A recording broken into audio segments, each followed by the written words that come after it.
Hi, everyone. Welcome back to Stories at the Edge podcast. My name's Jake Powers. I'm glad to see you back with us. Today, I have a special guest with us from Team Express. We have Brian Tustin. He is the Vice President of Merchandising. Brian, thank you for joining us today. I appreciate you taking time to come hang out with us. Thanks for having me, Jake. It's a pleasure to be here. It's always a pleasure to have you as well. Thank you. So, we're just going to have a chat here, let people get to know you a little bit. Sounds good. How did you get to where you are today? Tell us a little bit about yourself. Well, I've been dealing kind of within products for, the better part of 25 years now throughout my career. I started kind of the consumables industry with Energizer Holdings, like I said, about 25 years ago. I spent 14 years with them. They're not only a battery company back then, they also had a lot of personal care products such as suntan lotion, feminine products for women, shave products. I was on the supply chain side for them, so did a lot of inventory management work for them for 14 years. And after that, I had the opportunity to come into the sporting goods world. Sports growing up for me was a big passion. It's always been a big part of my life. It still is a big part of my life. The opportunity to get into the sporting goods sector was very attractive to me. And Sportsman Supply was looking for buyers at the time. And I was brought aboard as a senior buyer, and at that time, Sportsman's was just really in the outdoor segment, kind of the outdoorsman kind of products, hunting, fishing, those type of things. I wasn't a big outdoorsman type of guy, but I still thought I was real fascinated with the product, thought it was cool, and when I came aboard, I just hit the ground running and loved getting involved in it, and eventually, in my role, I brought the golf category into the business. I brought the, some team sports stuff like vendors like Rawlings and Wilson and Champ Pro. And, over time, as our company grew, we acquired Team Express. We, acquired Softball Fans, and all of a sudden we shifted from just not only the outdoor segments, but also into the team sports world. So that's where I've, over time I've evolved, and, shortly after COVID, when that sector kind of got decimated. A lot of people, team sports was basically shut down for a year. Yeah. Tom Sigmund, our CEO and owner, came to me and asked if I'd be interested in going out and helping out the merchandising group on Team Express, and have been there ever since. Yeah, you've moved around quite a bit around here. I know quite a few of us have, actually. Right. We wear a lot of hats, So yeah, very true. But we all love what we do, and it's makes it easier to try to do your absolute best when you like what you do. Yeah, absolutely. The old adage of, if you love what you're doing, you never work a day of your life is completely true. And we try to have as much fun as we can around here, and as long as we get the job done. But it is, I've always told the folks, and I know I've told you in the past, Jake, is we in this industry, we're selling fun. We're selling people's hobbies and their lifestyles and the things that they like to do away from work. So that's a very unique thing, and I think it's something that I've really enjoyed. I think we all can enjoy doing that, and having an opportunity to work in an industry where it is about leisure and enjoyment. So I get a big kick out of that. Yeah, it makes things so much easier. Like you get to enjoy that and work at the same time. Exactly. Yeah, it makes it fun. I know that at Team Express, you guys have been working on a new store. Yes. So what inspired you to open the store with a batting cage incorporated into it? Well, I think the big thought behind that is, ever since we, when we purchased Team Express, back in 2017, 2016 timeframe, it was a San Antonio-based company, and we'd had our struggles down there, and shortly after COVID, we had moved the company up to St. Louis, and then COVID hits, and we have all these issues in team sports, and we spent the last couple of years kind of rebuilding the brand, so to speak, and building it back up, and part of that was always the idea of we wanted to build a presence here in St. Louis. Since companies like Johnny Max and some other large sporting good retailers had exited, either went out of business or left the area, it's really left a hole in the St. Louis area for, a team sports dealer and retailer. And we wanted to kind of get a customer facing aspect of our company other than just our online sites. We wanted to have a place where people in the St. Louis area could come shop our products and get to know exactly who we are, because there is kind of a three-legged approach that we have to our business. And it's not only just the online retail side and retail side of it, but also there is the team side of it. And, we sell to a lot of schools, organizations, and rec teams and things like that, for people, to outfit their teams head to toe, uniforms, equipment, and everything like that. But, we wanted to have a presence here in St. Louis to show and get out in front of more of those teams to show them what we can do for them. And the idea of having the not only the batting cages where, teams can come in for, especially on the diamond sports side where we definitely specialize, but a place where not only they can come in and their teams can work out, take batting practice, fielding practice, things like that, but also have the pro shop element where they can come in, get fitted for a bat, get their other equipment needs, and also show other equipment that we do. We're also in the football, volleyball, basketball, soccer, all the other sports. I mean, our tagline is, Team Express, all sports, all the time. So this was designed to kind of say, hey, we want to introduce ourselves, particularly to the St. Louis market, and show them what we can do. We think we can serve our customers both consumer direct and at the team level. So this was it's kind of our handshake to the community around here. So we're very excited. I am super pumped for our grand opening event on December 7th, which will open with a demo day. Several of our bat vendors will be here for that, and we're excited to get things launched and see what we can do. And hopefully this thing grows, that we'll have other locations around the St. Louis area that we can use this model and just grow outward with it. That would be amazing to get that outreach around here. Absolutely. Especially with St. Louis, we're a huge baseball town. Absolutely. Yep. So this is just your way of getting into that. Yep. It's like I said, it's a way of kind of our handshake with the St. Louis community. So that's the way we view it. So other than the batting cage and the uniforms, the sports equipment, are there any other services that'll be offered? We're examining that. One thing that we did pretty well in San Antonio was kind of having, like I said, I think looking at the ability to demo bats for players, I think is a very important thing. But, down the road, we'll probably have some glove services that we'll do where you can, restring your glove, break in your glove for you. We could look at instruction within the cages as well, having hitting instructors, pitching instructors. I think that's kind of a phase 2 thing. But, we're going to explore a lot of other opportunities that we have with this facility that we can do. I mean, there's also other things that we can reach out into the business community to facilitate for them. We can host other events, team building events for companies. We host, whether it be trivia nights or, we can have a bags tournament on our turf for companies if they want to come in and do that, or, private birthday parties and things like that. So there's a lot of things that we can do with the facility, especially when you get out of season on certain sports. And of course, as we look to expand, we could look to add basketball and volleyball courts eventually. We do have the space here to do those things. So as this thing grows and matures, it's kind of sky's the limit on what we can do.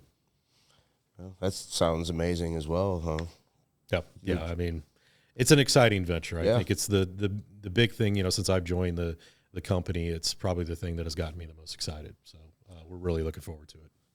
So with that all being said, what would you say the biggest challenge that you've faced during this whole adventure has been? What I said at the beginning, trying to get in front of the customers, I think that's been the biggest challenge. And I know, Jason Wagner, who is our director of team sales, is, he's trying to build that customer base in this area.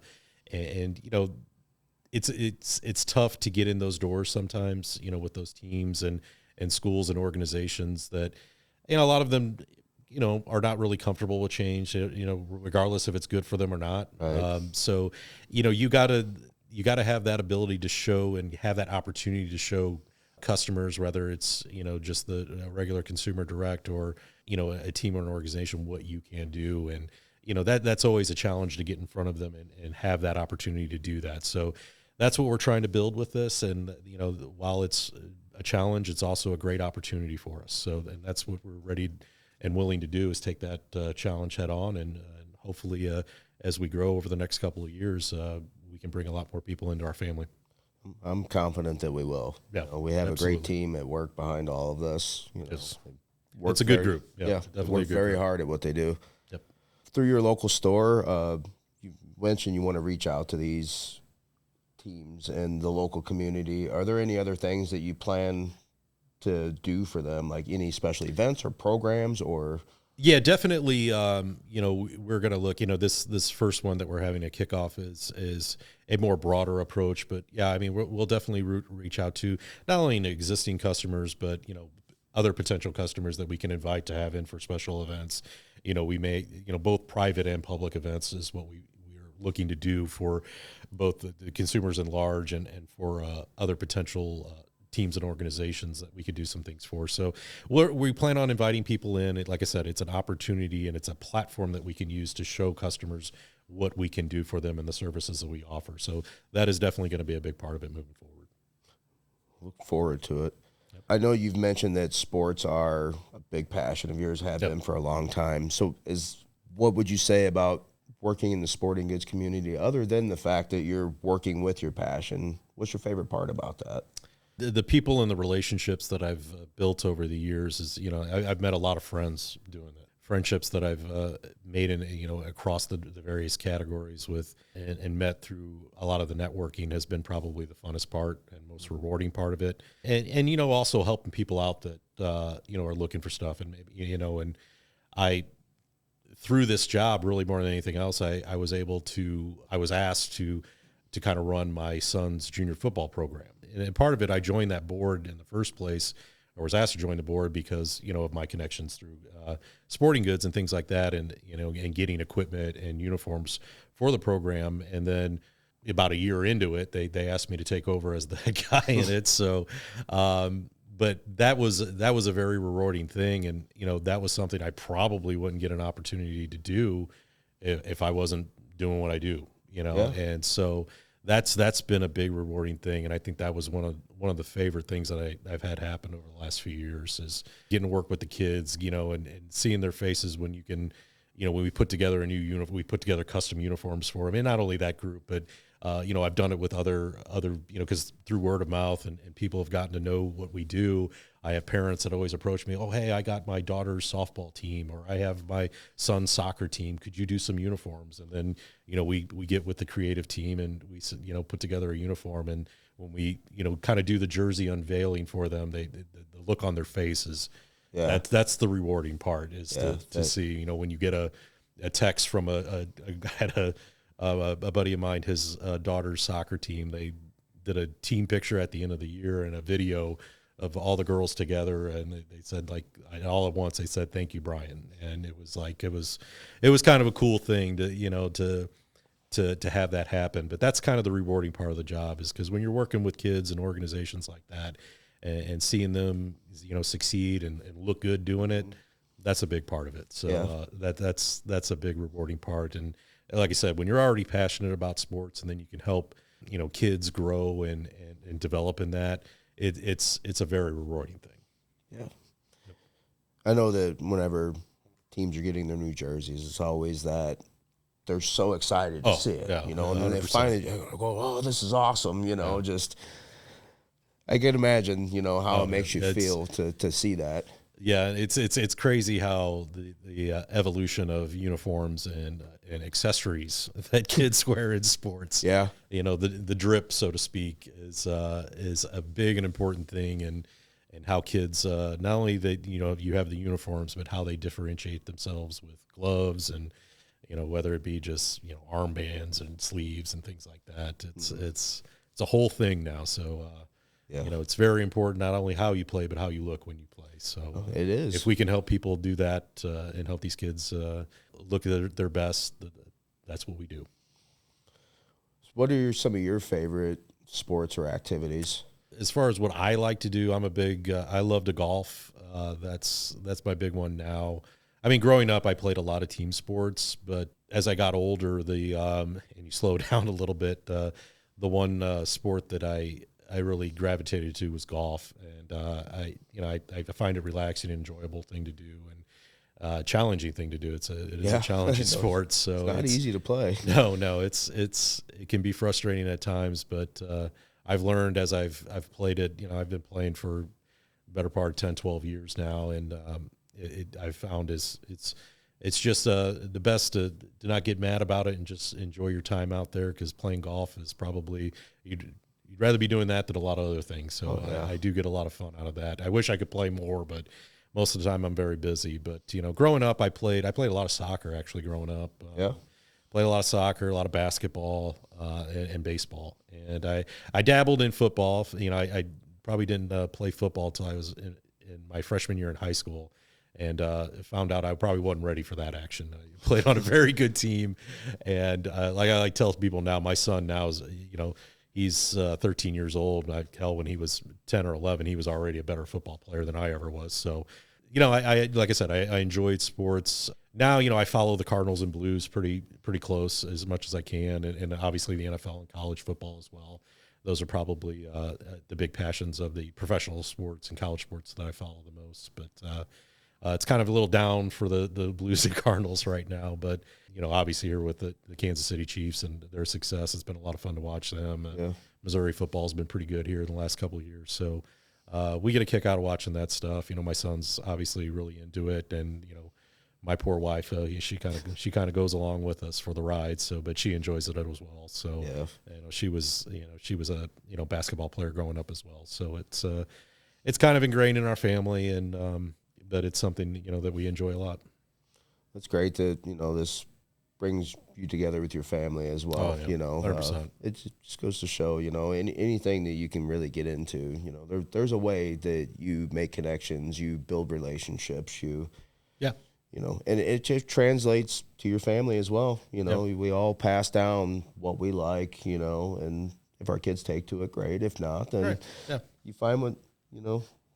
Yeah, I mean, it's interesting. Like, one of the things that was like a hallmark in the football league I ran was, we're not only trying to build, good football players, we're also trying to build good people. And I think through athletics, one of the important things about athletics is the things that kids can take away from it. Mm-hmm. Not everyone's going to grow up and be a professional athlete and make these millions of dollars and all of this. The top 1% get that. But the things that we hope that these kids take away from is, they learn things like teamwork and, accountability and responsibility and the virtues and the values that you can learn, in playing these sports. So I think there's a lot that you can take and apply in, what you do at school, and as you get older and later in life, what you do in your professional life. So those things I think, are important to teach these kids, not only, like I said, not only just the importance, of taking pride in what you do on the field and off, but it's off the field that you want to take a pride in doing as well. So, I've also coached in basketball and baseball as well. And, those are the things that, we've always tried to instill in the players that we've coached. So at least that I've tried to do on my part, but I think those are important things of athletics as well. Oh, I definitely agree. I was into martial arts for a short time when I was a kid. That's a great discipline, yeah. And, it's the discipline, the self-respect, the self-control. Mm-hmm.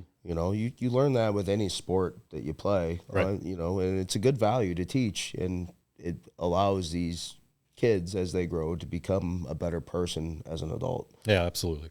Absolutely. It's a great hallmark of athletics, and that's why I always, and there's other things outside of athletics that I think, whether it's music, and other passions that kids play. It's not just, there's not just athletics, but there's other things that I just hope that young people find their passion, and you can find it through things like that. And, yeah, definitely. And it's always an important thing, and I think as adults, it's good for us to kind of encourage kids to get out there and try things. And because there's so much they can learn through them. What do you consider a drip? Like, a drip would be any kind of like accessory, like an arm sleeve, sunglasses, anything that I'm thinking just in terms of like baseball right now, your shin guards and elbow pads and things like that, the sliding mitts. Okay. So that's any kind of accessory that a kid can stand out with outside of his standard uniform is drip. Okay. So that's really what these kids look for today. Oh, okay. So it's their unique factor is what you're saying. It's how they separate themselves from the crowd. Okay. No, that was a term I was unfamiliar with. Like I didn't grow up in sports, you know. I mean, like I did a little bit of martial arts. I skateboarded. Yep. You know, those were my sports. But me was music, movies, video games. You know, I was that kid that I would rather sit inside and play video games. Oh, hey, that's a hallmark of all kids now. And, Yeah, and I mean, I was the same. I liked video games too back in. You know, I'm a little older, so I was around for the original Atari. So that I'm dating myself a little bit there, but video games were definitely a big part of growing up. But and now it's ingrained in all these kids. Yeah. So yeah, it's movies and music is a big part of. You know, I mean, I don't get to go as many concerts as I used to, but you know, I love going to shows. Yeah, me too. That. And always been a movie guy, probably more than television. You know, I've always enjoyed movies, and so it always aggravates me with like some of the classics that younger people have not yet tried to go see. And I'm like there's certain movies I think that are required reading for people, and they need to go out and see those things. And, Yeah, I can agree to that. that's the one thing with the younger generation. I think they got to hammer down on that a little bit more. Is like, okay, appreciate the classics, and both in music and movies. Yeah. So. Oh, I do that with my son. You know, he's familiar with some of the stuff I grew up on already. Right. Yeah. Some of the music I listen to. Phil Collins is his absolute favorite. Really? In the Air Tonight, my son will actually do the whole drum solo break whenever that part comes up. And he's 17 months old. I've already called it. He was going to be a drummer. So yeah. He's already on his way right there. So he's into music for sure. Yeah, that's cool. So on the topic of other personal interests, like what's your favorite sports movie? Oh boy, there is a God. If I was nailing down one, boy, that's tough. It is actually. That's pretty tough. But you know, growing up, probably from a baseball perspective, it would be Major League. Yeah. That one. Charlie Sheen. Yeah, Charlie Sheen, you know, Bob Uecker, you know, up in the booth just killed me most of the time.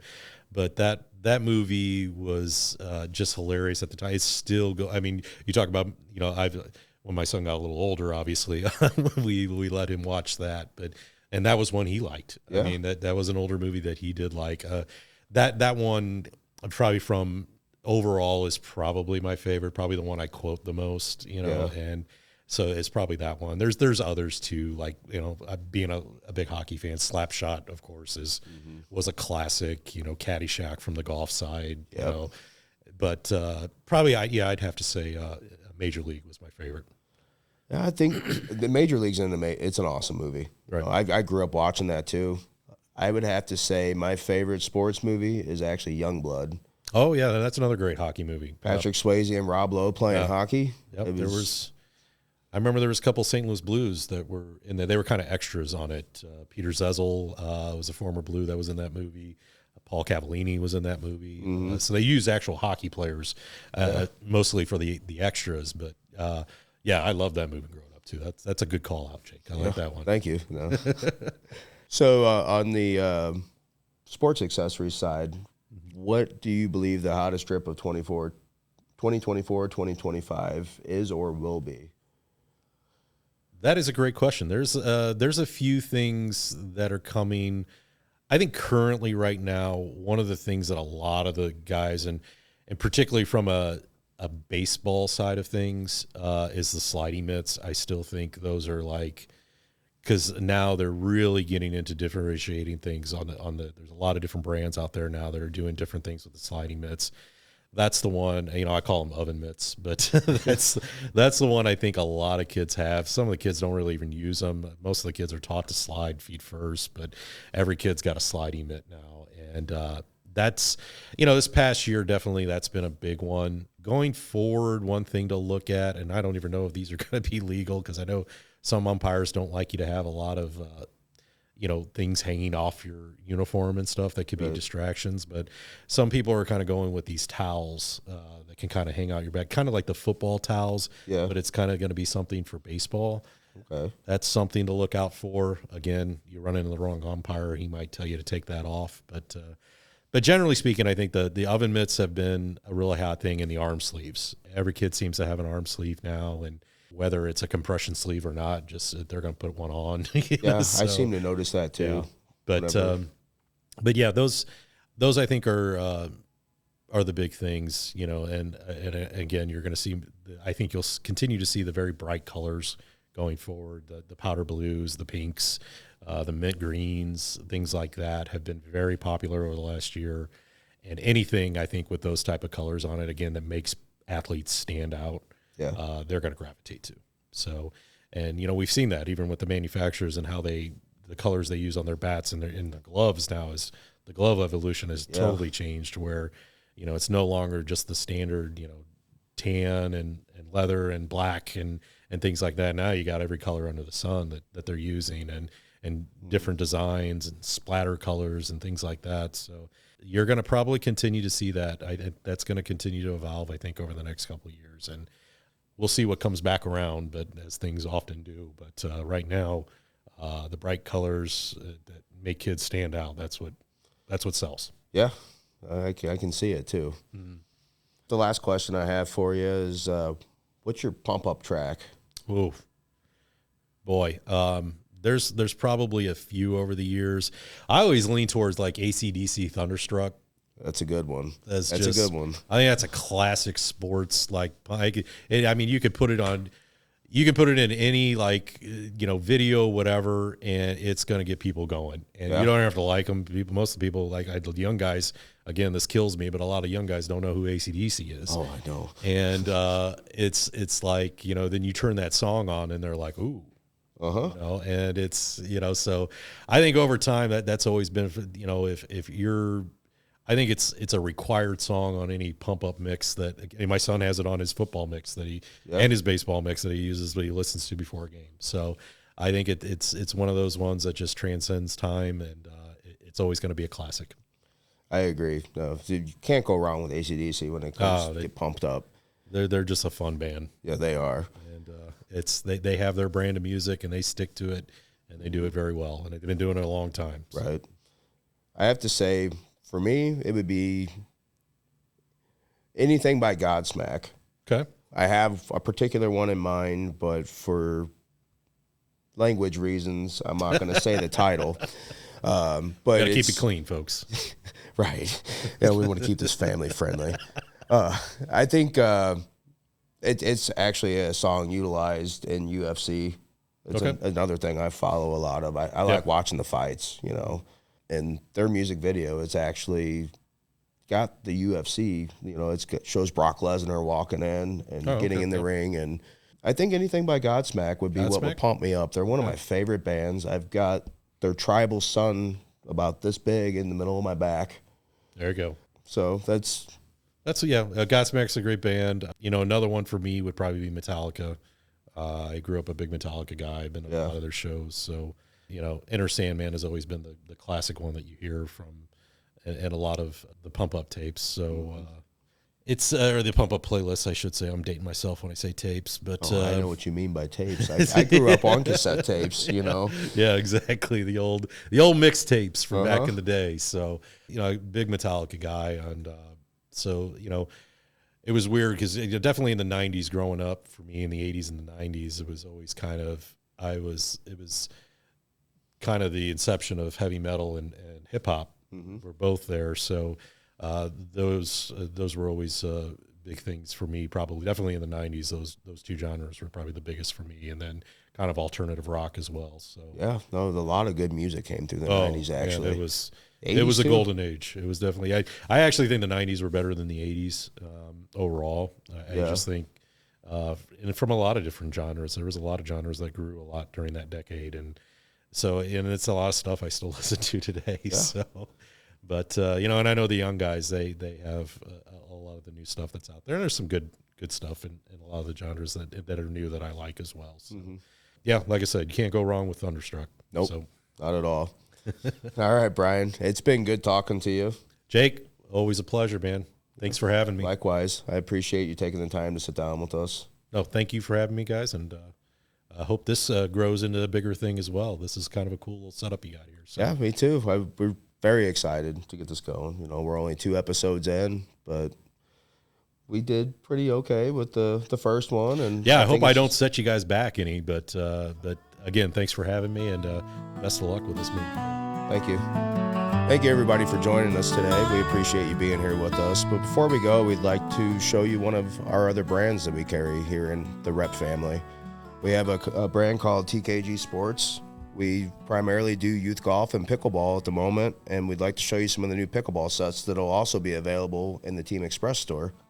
We have 2 different models that come in these nice carry cases, make it easy for you to take them around with you. We'll open them up.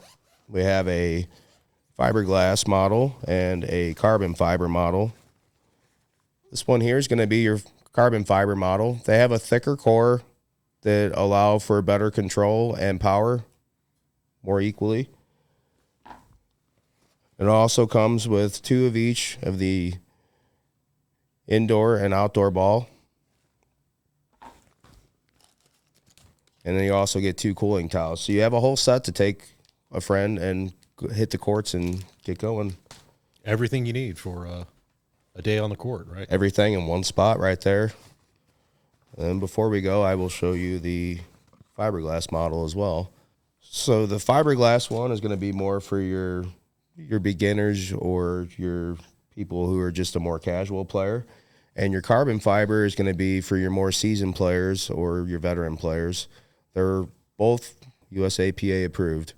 Be sure to pick yours up today at either tkgsports.com. You can find them on Amazon, and whenever the Team Express store opens, you'll be able to find them there as well.